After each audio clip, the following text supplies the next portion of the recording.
Kelly Rigg is the executive director of TckTckTck, which is a global alliance of 300 organizations cooperating under the banner of the TckTckTck campaign.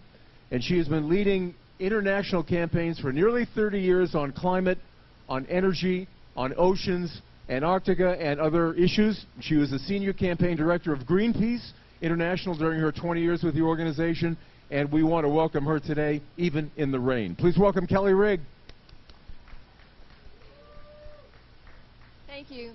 I'm really honored to be here today, and this is a place where so many people have raised their voices over the years to be heard by the people in that building behind me and the occupant of that big white mansion down the street over there, and by crowds assembled here at the mall, and by, in some cases, generations that came much later. You know, the notion of speaking truth to power has almost become a cliche, but here we are just 2 months away from the Rio Earth Summit, and those in power are showing precious few signs of having listened to the truth being spoken by so many people, and in particular by youth, young people who are going to deal with the consequences of whatever does or doesn't happen in Rio. I'm thinking in particular about climate change, because if we don't get to grips with this issue, we're going to hand over a world that's very different, far less pleasant than the world that we inherited, that my generation inherited. And they know it, the youth know it. Those delegations that come to the annual UN climate meetings,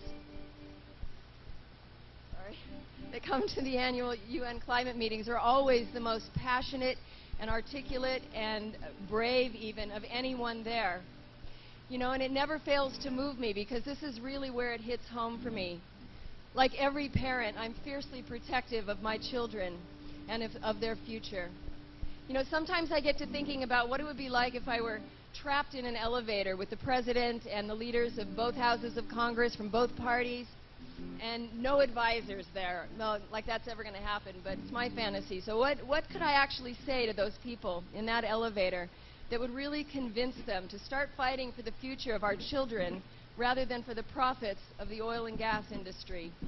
I wonder if I could find the words that would really penetrate that armor of politics and business as usual. You know, I don't know. I write and I rewrite that speech over and over again, and I'm never sure of actually what those words would be. But one thing's always certain. I always hold up these photos of my kids to illustrate my point and really drive home that message. But let's face it, really, very few of us are ever going to have a chance to have that elevator conversation, to make that speech. And, you know, to be honest, I think that's okay, because, you know, being quiet and having that quiet word, we can find strength in being the opposite of quiet, and by redefining what it means to have power. You know, we can make our voices heard every day, not just on Earth Day, but all the time. And we need to have all hands on deck to be campaigning against fossil fuel, our addiction to fossil fuels, and we need to participate in campaigns against coal and tar sands and Arctic and deep sea drilling. We need everyone to play their part, not just by clicking like on a Facebook page or signing a petition or participating in a march or a demonstration. All of those things are really important. But we also need to let our elected officials know we've taken that action, and that we really, and to tell them why we've taken that action, and that come election day, we're going to be voting for the future of our kids. You know, 20 years ago, the first President Bush went to Rio, and he declared, the American way of life is not negotiable.